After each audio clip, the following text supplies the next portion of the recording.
the past, but we wanted to rebrand it because we no longer have AT&T as a sponsor, but we want to make sure that any future years just has the Maywood Education Fair as a name. So we rebranded that, or I requested that it be rebranded to just the Maywood Education Fair. So um, it would, I think it works better than being named after a company that no longer actually supports us. So that fall under rebranding and also longevity, because like I said, sponsors might come and go. And so we don't want to be changing the names of that particular giving name to a specific sponsor just for a couple of years and then we lose that sponsor. So that's the reason behind that. Next one is alleviate apprehension and to empower the cohort. And the accomplishment was through a fundraising 101 presentation. So this was about, like it says there, especially in this COVID environment that we were in, people were very, and rightfully so, apprehensive about how they would go about seeking those donations from both families and friends. And by us presenting a fundraising 101 presentation, we were able to ease those apprehensions. And this asked cohort, I think we presented both to C12 and C13, and this asked both cohort to keep in mind their familiar capital and their social capital as they would be seeking those donations. I'll move on to the next one, exploring new donation platforms. So this is we'll touch upon both accessibility in terms of providing different platforms where people can donate. Some people might want a tax deduction, so we provided a couple that provided that tax deduction. And then also for the longevity, in terms of exploring a new platform, we did. So CSUF Impact is a campus-wide crowdfunding campaign that we were involved this year. And so this is something that hadn't been done the previous years. So again, this was about how to stay sustainable and also touching upon the longevity for the future of Maywood. And lastly, $30,000 is what I put here as what like an initial goal that we had. And as you can see on the other side of it, the accomplishment of 42,338, that was what we actually end up raising. And the actual bullet point that actually it's below that, the 353 and 354. So that actually touches upon the familiar and social capital of both C12 and C13. And what those numbers mean is that C12 actually was able to have 253 individual donations, and C13 was able to have 354 individual donations. So just by one donation, C13 did their part, and it was we were really grateful for their part. So like we just about match each other's efforts. So I appreciate both C12 and C13 for that effort. And I think we could go on to the next one. And actually, there's nothing in the next slide, so we could go on to the one after that one. All right, hello everyone. I'm Shayleen, she, her, hers, and I was the quad lead for Outreach, Public Relations, and Scholarships. Brianna, if you go to the next slide. And this was my committee. We did take a picture on the day of the event just because we were doing a lot of back-end work that day. Most of the committee work for what I was overseeing was prep work leading into the event. So we were lucky enough to kind of have that side room going on. Within my committee, there were 3 members on the outreach team, There were also 3 members on the public relations team, and then there were 2 members on the scholarship team and 6 C13 members. So it was a really great committee with a lot of hard work put forward. And if you go to the next slide, I'll hop into what the roles were for everyone. So our outreach team directly connected with all the K through high schools in the surrounding areas. And it was their job to confirm outreach requirements for C12 and C13. So they got to decide what those requirements look like for the class.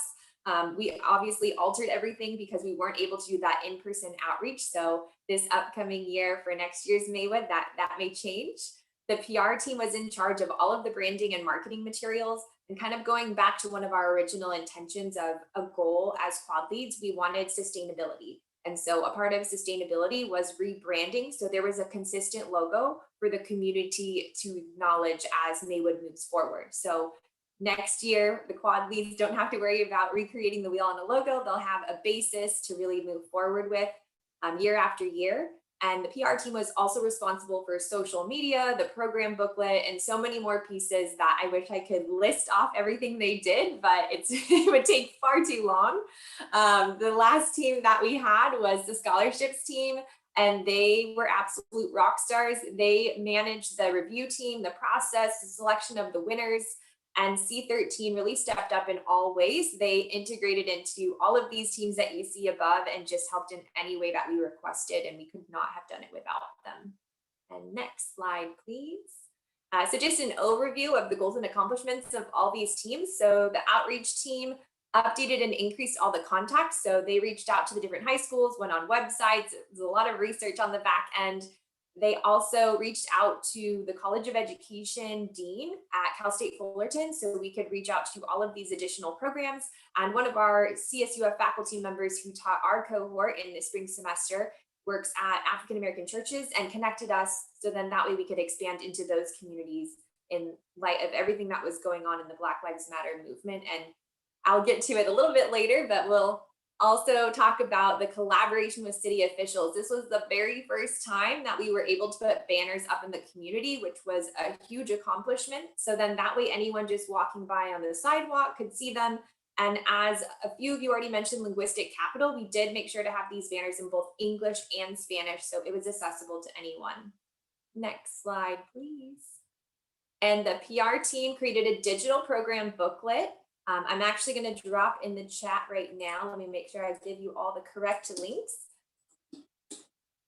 Our Instagram and website. So then that way you could really further explore them if you want to see everything that they worked on. They increased Instagram followers from 256 and exceeded our goal of 500 followers, which is amazing. We pretty much doubled the followers that we had. 46 out of the 49 posts that we had were consistently reaching 200 to 900 people. As I'm sure most of you are familiar with social media, we were doing both posts and stories. So we were trying to catch people on either end.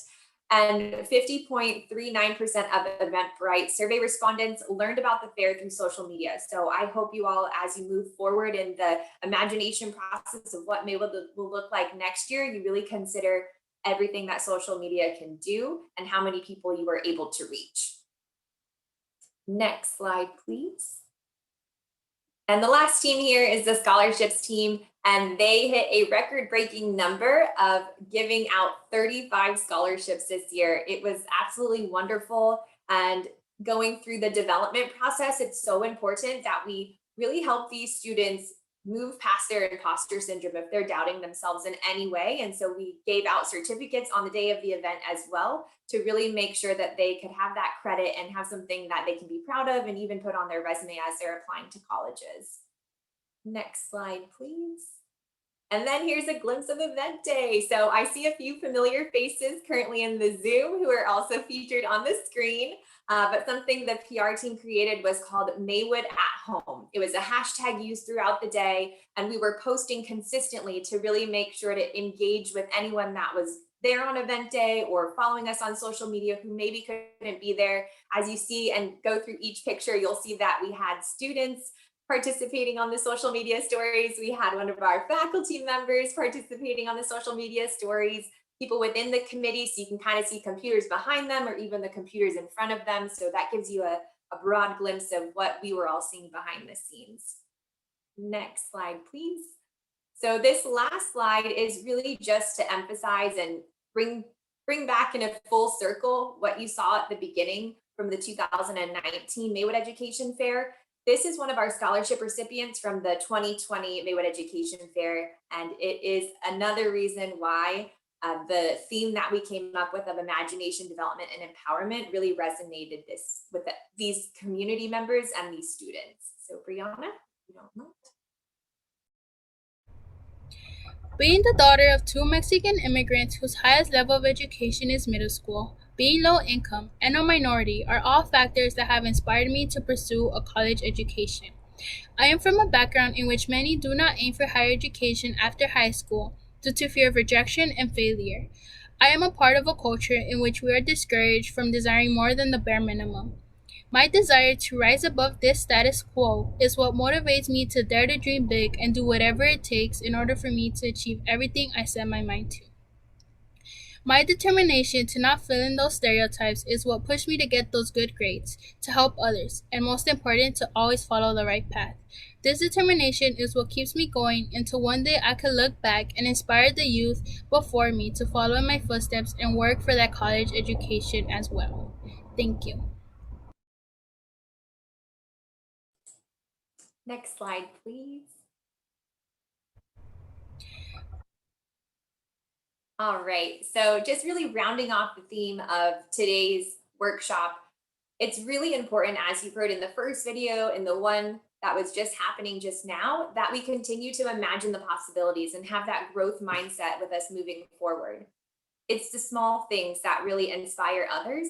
And if these videos aren't an inspiration, I encourage you to continue talking to other people and listening to these counter stories so you can listen to understand and not just respond, because we're here to learn more about other people. We're here to learn more about ourselves through self-reflection. We're also here to develop. So as the activity that we practiced earlier with Yoso's community cultural wealth, we have to remember that we all have strengths that we bring to the table.